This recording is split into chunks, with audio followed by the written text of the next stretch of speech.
for those people here in Oxford, those people looking at home in every country in the world watching this, the millions watching this live, you're not in Oxford, but we are. And I can think how magnificent it is of you to make that sacrifice to be here this afternoon. And I want to try to say something that is going to be relevant. And if I'm going to encapsulate it in one sentence about what I'm going to be saying over the next hour, it is that very significant change needs to come into higher education, into the content of higher education, and in the way that undergraduates, but postgraduates too, are looked after, the whole university experience, but that it is unlikely to come from a quarter that the government, Joe Johnson, is anxious that it comes from, which is the expansion of the higher education private sector, so that we can approach the US, where many of the most exceptional and distinguished universities are indeed private institutions, and where they're looking across to these shores to see the Americanization of higher education. So change is badly needed, as I will go through, and but I wish that it would come from the changes being instituted by the government, but I don't think they will. So I was asked to talk about 4 things, and I will stick absolutely to my script. I was asked to say something about the experience, how weird to make a transition from schools which I ran for 20 years, and not just independent schools, Brighton College and Wellington, as you heard, but also creating academies, state schools, and how running a university, albeit a very different kind of university, much smaller university, a private university, Buckingham, but nevertheless the job of VC is not that different in different universities. So a few thoughts on that. A few thoughts on these terrible, shocking, right-wing fascist organizations called alternative providers. Look at the bitterness, anger, sense of utter insult that many experienced when A.C. Grayling tried setting up the New College of the Humanities in London 4 years ago, and you can get a sense of how much anger there is against people in my sector, and so to talk about that and talk about where the white paper might be going, and then to talk about the undergraduate experience and my thoughts about that, and finally what I think they need to be having in their universities, and I'll do that in half an hour. And so, first of all then, the experience of running a university to running a school, I think it's very similar. Indeed, I think leadership is pretty similar. Thank you for mentioning the books that I write, all not-for-profit, but I've sort of written the inside lives of the last 4 prime ministers, which means I monitor them and follow them very carefully indeed from the inside. I'm also the historian, not just of Downing Street, but the Cabinet Office, and there have been 11 Cabinet Secretaries since Lloyd George set up the Cabinet Office. After the failure of the Somme offensive in November, it was set up in early December 1916, and that's got the centenary coming up. And I think whether you're leading these bodies or whether you're leading British athletics or whether you are leading Virgin, they're very similar. So, I mean, essentially, what do I do as VC? What did I do as head? What does Theresa May do? We have to appoint good people. And that's absolutely the same. And we have to motivate them and guide and inspire them. And that word inspiration is something that is missing from many leaders, because many leaders, including indeed prime ministers, are not actually leaders, but they are managers, and they do not know the difference between a leader and a manager. What is the key thing between a leader? Sorry if you're out there, but you can put your hands up if you are one of the squillions watching this worldwide, and you can shout out the answer. What is the one key difference between what does a leader do that a manager doesn't? A leader has a vision. Well, the ability is absolutely, has a vision about where you're going to go.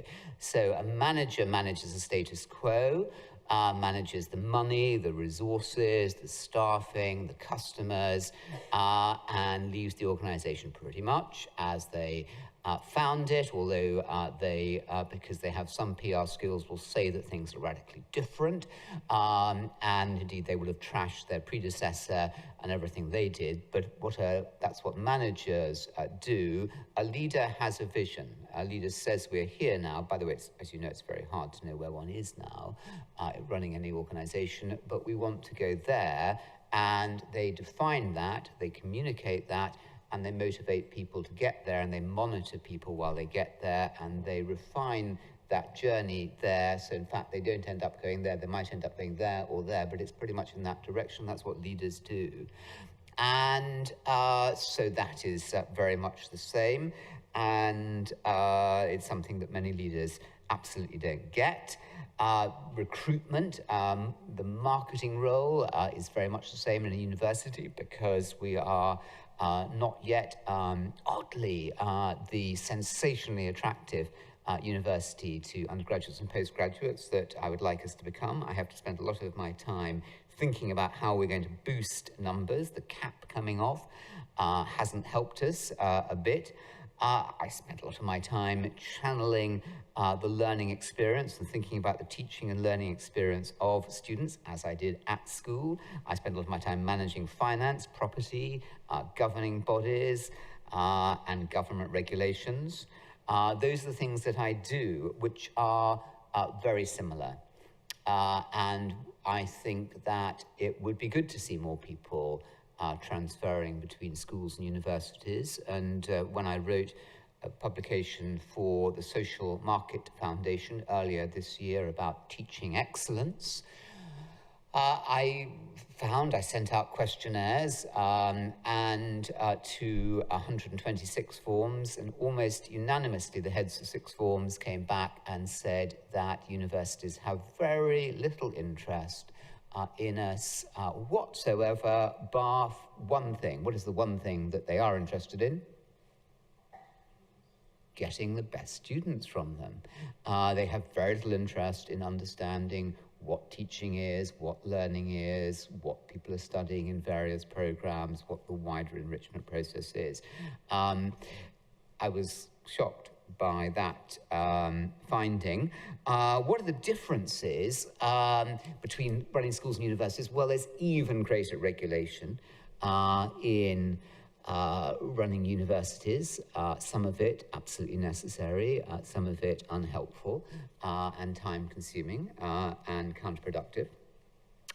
There is less of a consensus, even in a small university like Buckingham, about what it is that we're doing. So conversations tend to go on much longer while people fire off in all directions about where they think, what they think the purpose of education is, or universities is, or what the role of a vice-chancellor is, or what their own role is. There's much more discussion, using that generous word there, and much less consensus, and conversations generally much more interesting. I often reflect, our support staff are very similar in both schools and universities, extraordinarily dedicated, working for far too little money, very loyal to the organisation, very keen on, and touchingly so, on their organisation flourishing. I often wonder about the academic staff at schools and universities, and whether necessarily, as expected, they are much brighter at university. They're certainly more intellectual in that there is more time for them to study their disciplines, but whether they are in fact more intelligent, my own personal jury is out on. I think both are highly intelligent, maybe intelligent in different ways, but conversations at university life are more interesting. And I think that's because there is simply more time at schools. You'll remember, some of you may even have spent part of your lives teaching in schools. From the moment that the students come in at 8:30, whatever time it is, till the moment they leave at 3:30, 4:30, 10:30 in my life when they went to sleep, or 12:30 when they went to sleep.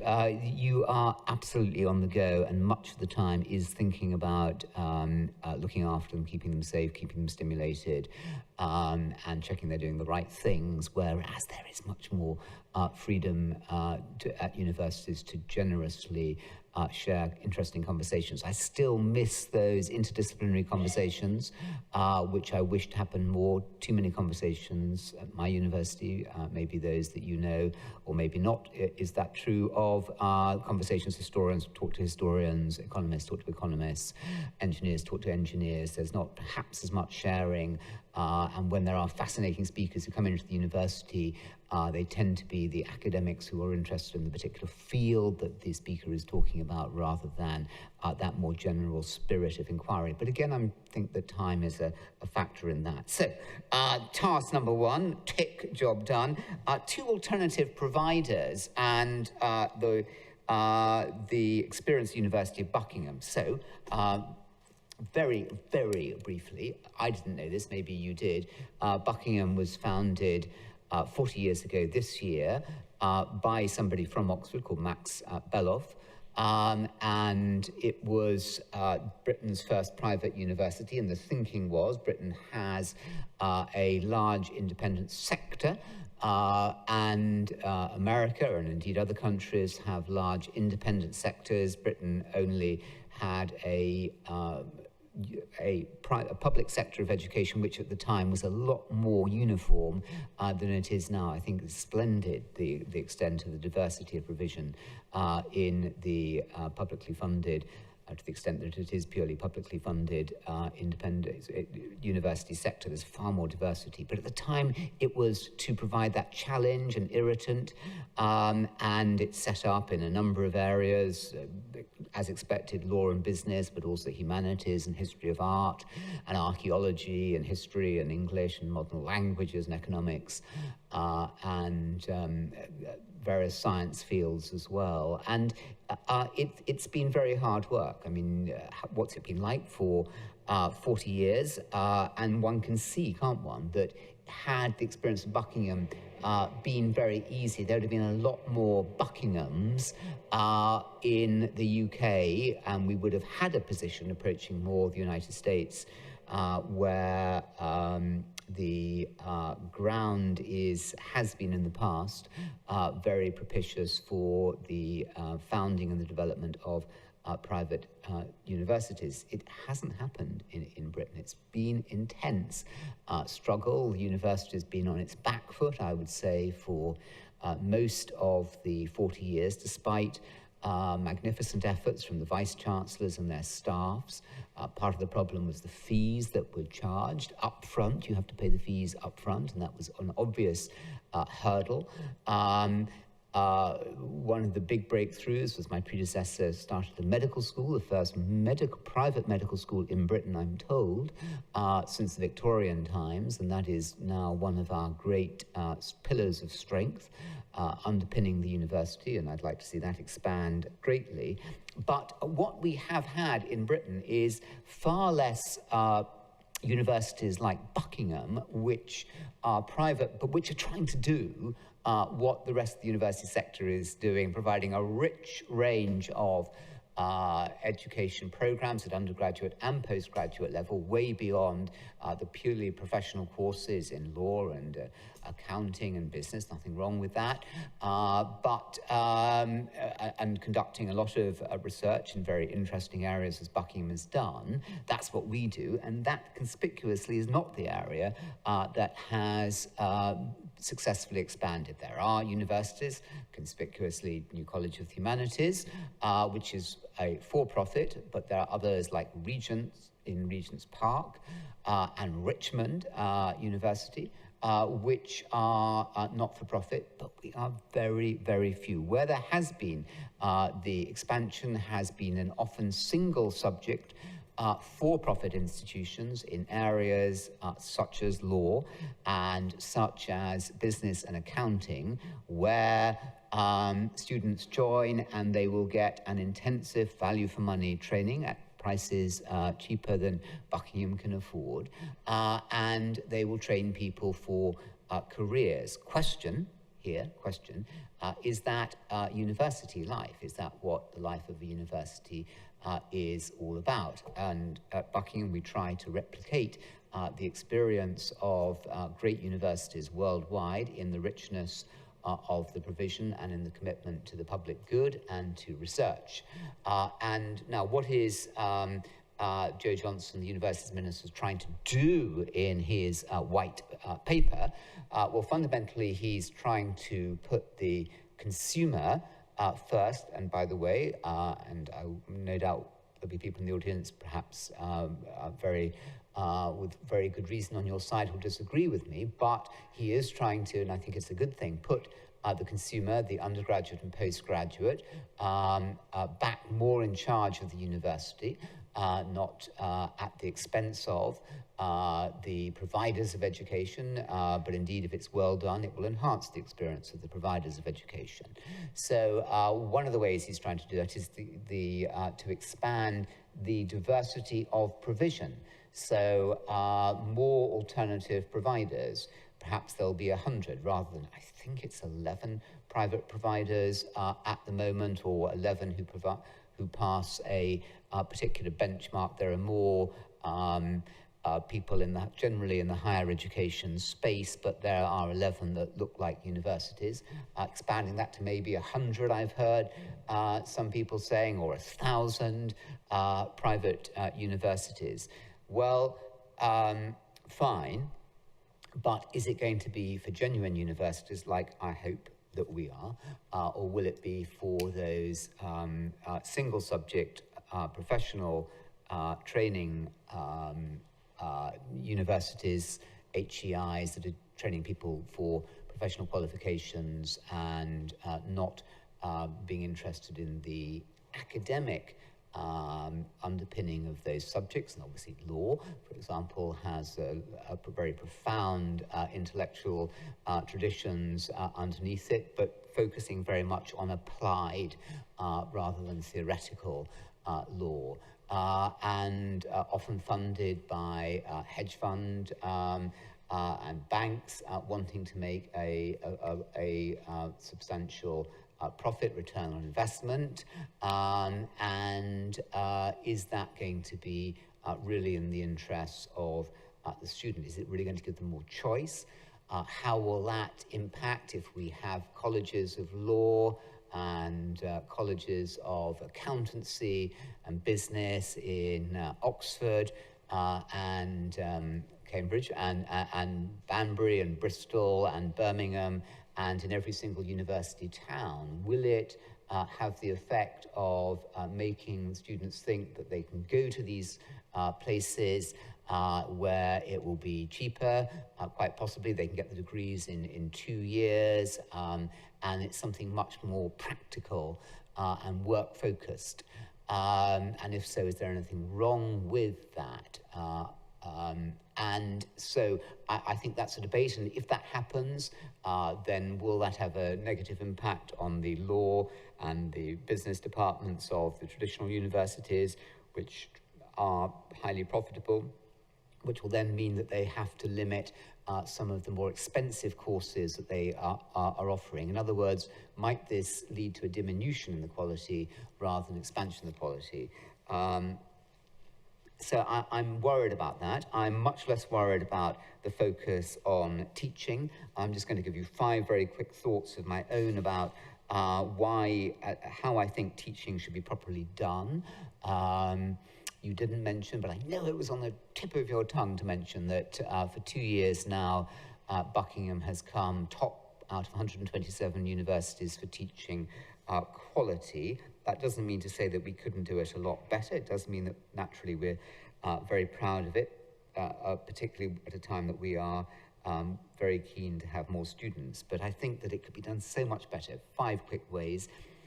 Teaching is a professional activity. It is something that you can learn, you can get better at. Our son starts this week on Teach First, which is the government's programme of getting able graduates into deprived schools, schools of high need.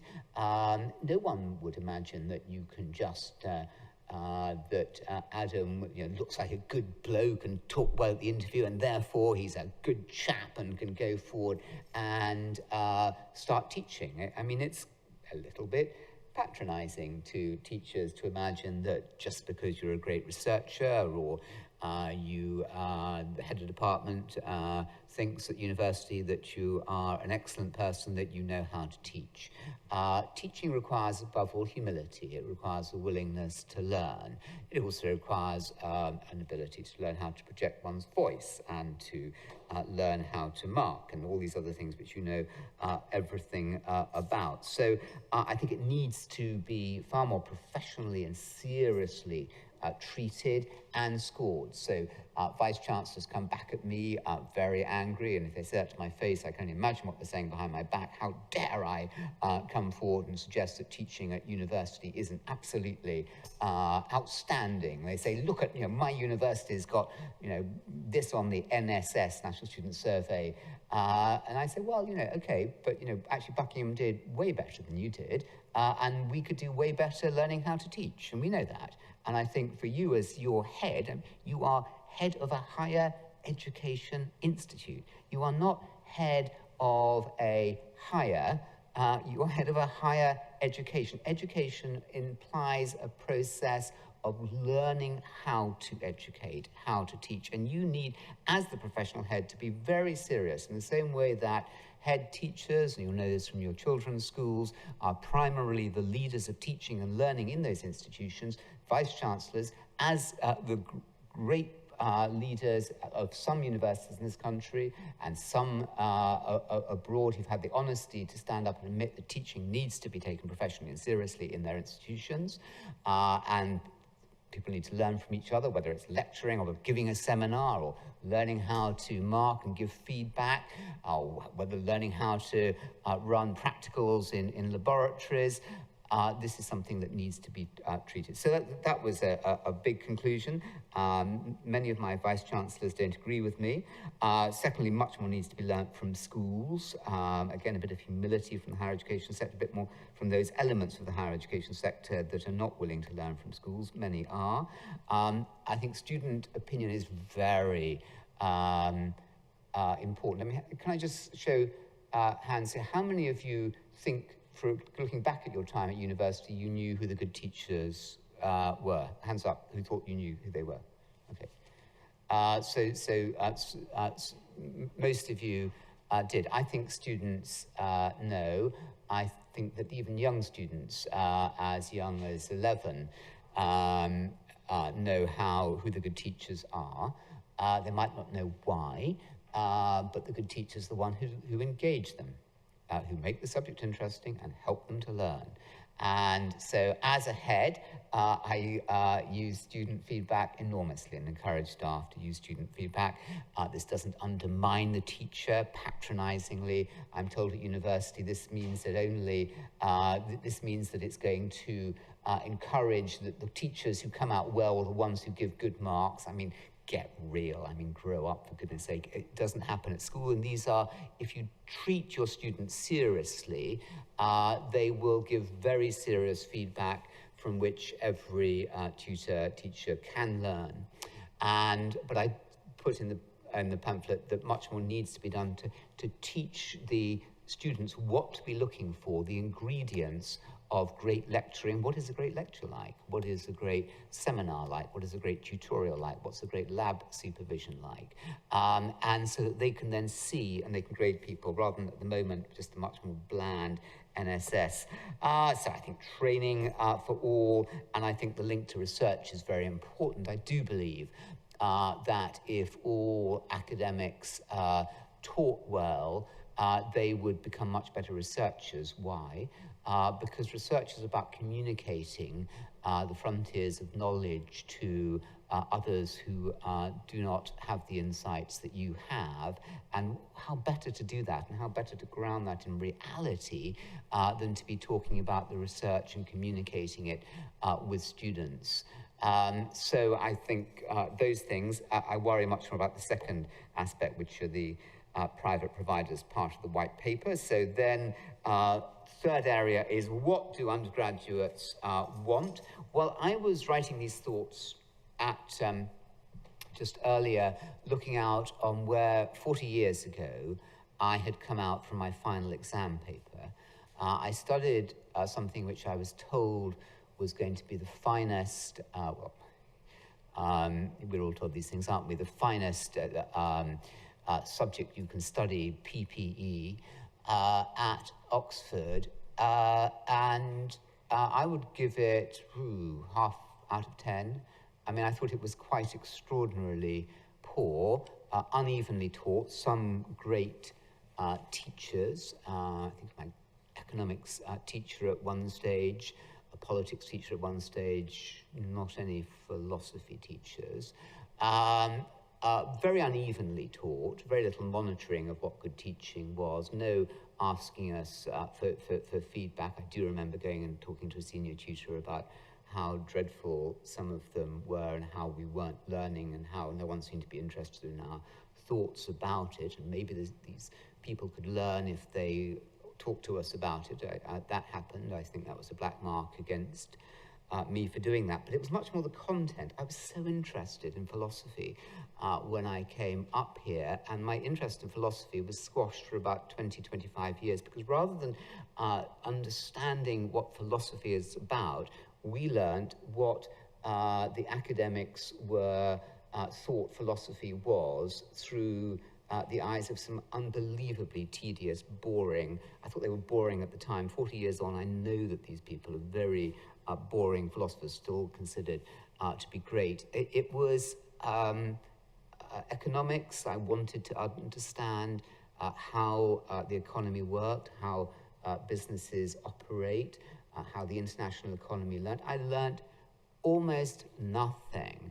I went straight on from here to LSE, and I started interviewing lots of people from the Treasury for my first book at that time. And I went and spoke to the permanent secretaries and the chief economists of the Treasury and government departments. Happened to mention, did you see that article in Economic Journal or this or that academic literature?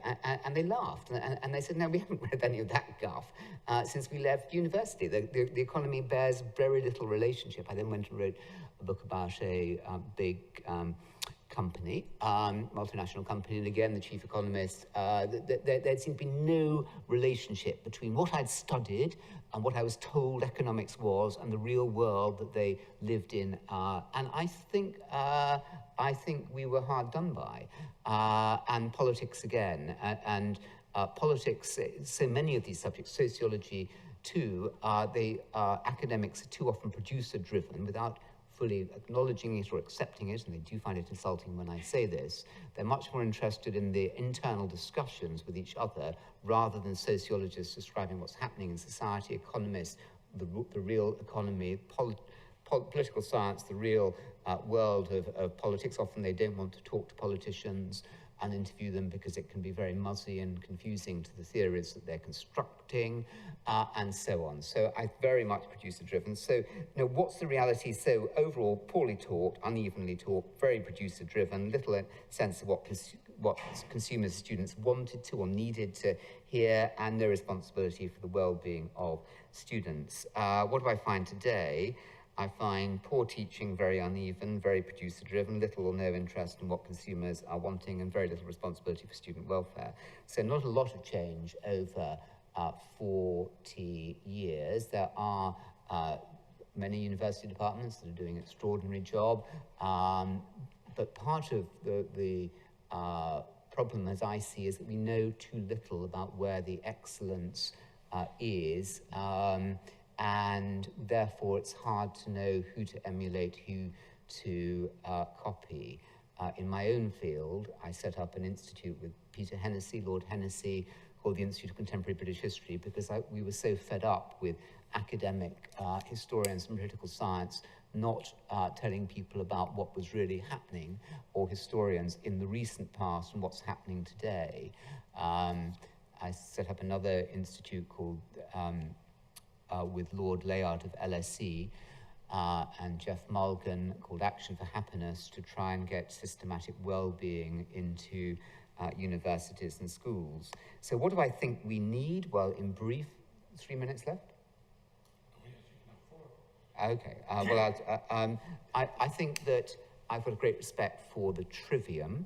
What is the trivium? The trivium is the basis of the medieval university, where students learnt grammar, logic, and rhetoric. Grammar was stuff, facts, and then logic was learning how to dialogue, how to interrogate those facts, how to disprove facts, and the rhetoric was the ability to communicate this information in an interesting way. I wish I'd had that approach here when I was an undergraduate. I wished our own children had had that. I wish the 2,000-3,000 young people who I've come through schools that I've run have gone on to university.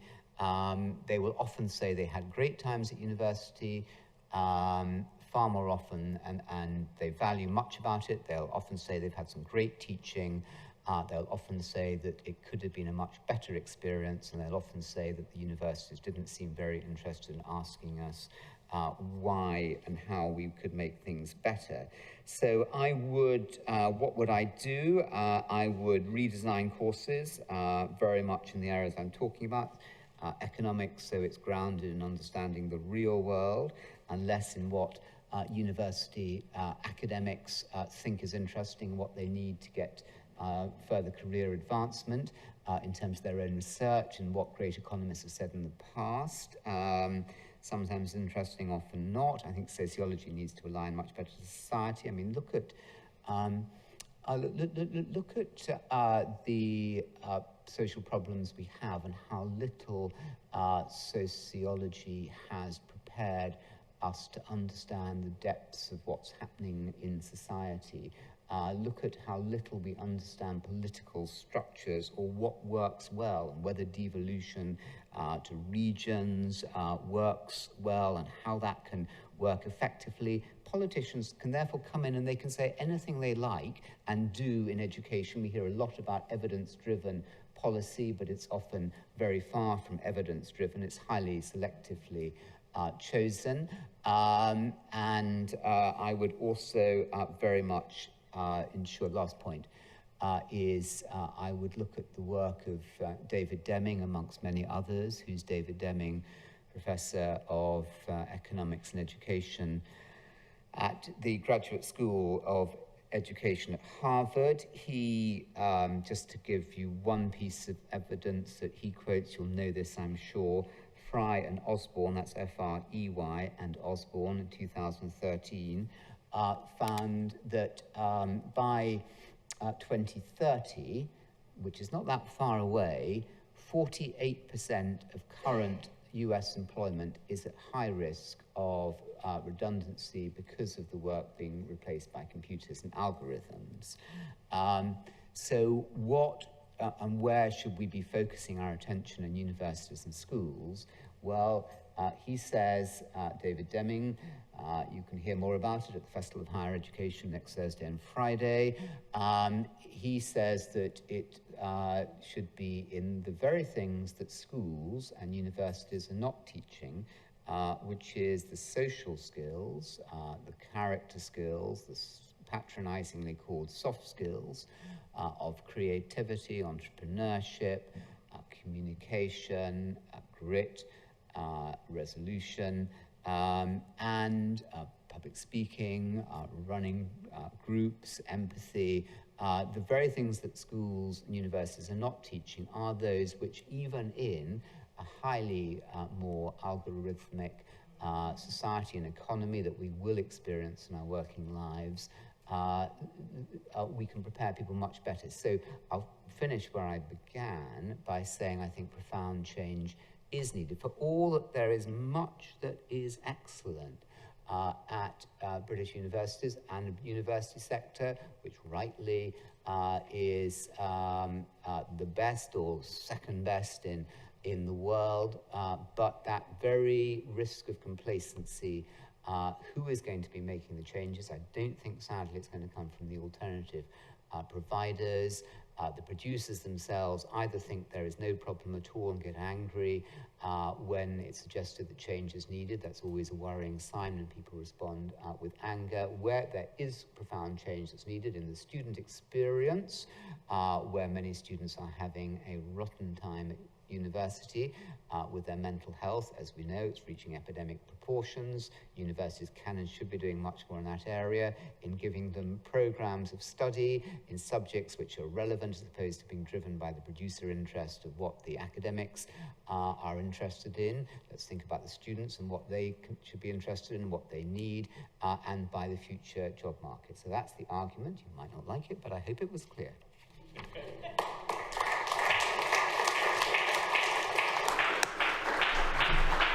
Okay. Very interesting. Touched on a number of points that have been common to some of our discussions here. Let me just see if there's anybody who wants to ask an immediate question or response to Sir Anthony before we take some comments from take Claire's presentation about enterprise. So Anthony, I was invited in your university a couple of years ago to give a motivation talk to your MBA students. Yeah. And I felt that they were very interested the way the university was running and how they were happy with the teachers, which was, very interested to know from students. Usually from different universities, students talk differently, that they were not happy with such professors. Well, that's very nice, and I hope the millions listening to you heard that non-plug plug. Actually, that's another difference for you. Standing up as a head of a school, I just knew that the first 5 questions would all be, why is the school rubbish at this or that, or whatever. So it's I don't quite know how to take a praise, but I should be very gracious and grateful, and thank you. I think there's a lot we can do better, and we're restlessly driven to think, what can we do better for the student experience, and to do exactly the things that I spoke about there. I mean, I am an iconoclast. Many people who studied with me loved, including my wife, who studied English here, loved their programs. Many people who studied PPE loved them, but I think that we constantly need to be worrying away and making things better here. Okay, Oliver? Thank you. Thank you very much for your talk. I also appreciate that you say teaching is something that can and should be learned, and that we cannot assume that a good researcher is automatically a good teacher. How do you motivate your teachers, your professors, to become good teachers, especially when they have to introduce soft skills into their programs? Yeah, okay. So I wish I could take credit, but I've only been there less than a year. I'm happy to take credit for things that I'm not responsible for. Indeed, I love it. I think but in all honesty, I can't take any credit for the teaching, becoming top of the teaching Sunday Times table. I think the more general question is can you teach teachers? And there's a big debate about that, inevitably, as with all academics, there's always a debate, isn't there? And the short answer is yes, you can, but the academic has to be willing to learn, and the same in school. And I'm sure there won't be time to do it, but if we were to talk about your own experience of great teachers at school and university who you remember, or colleagues who are great teachers, or indeed yourselves when you're teaching at your best, there often is that real engagement. Engaging the students is completely key, and not just engaging the bright ones in the front row, but engaging the whole class or the whole lecture hall.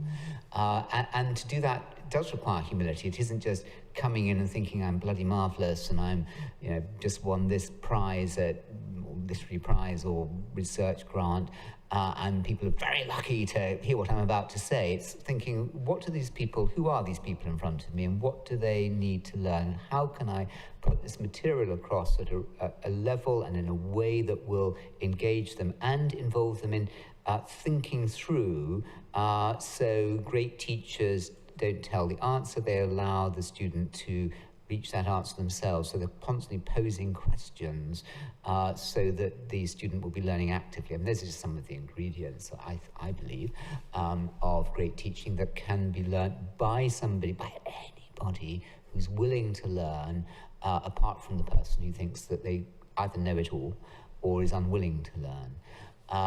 And soft skills, I think, will be need to come more into university life, and how to do that. I mean, clearly, look, David Deming, it's all there. Do look him up. It was his 2015 last summer. You probably know about it. There have been so many studies written about what's happening to work. You've had a lot of conversation here about it. Rather than just saying the algorithmic revolution is happening and many of the jobs in exactly the careers that universities, middle-class careers, are training people for will be better done by computers. We need to be thinking more, how can we do that well? And I think a lot of the work, in fact, is done in schools, which is why it was very unhelpful having Michael Gove as Education Secretary. He was both deeply admirable and deeply wrong. He was deeply admirable in saying every child, regardless of family background, we shouldn't make excuses for saying of any school, any teacher, any student that they can't do well academically, because they can and they need to. That was profoundly admirable. I think the first, or one of the first, Conservative education secretaries ever to care passionately about the working class and underprivileged child. Where he was wrong was thinking that the soft skills are the enemy of good learning.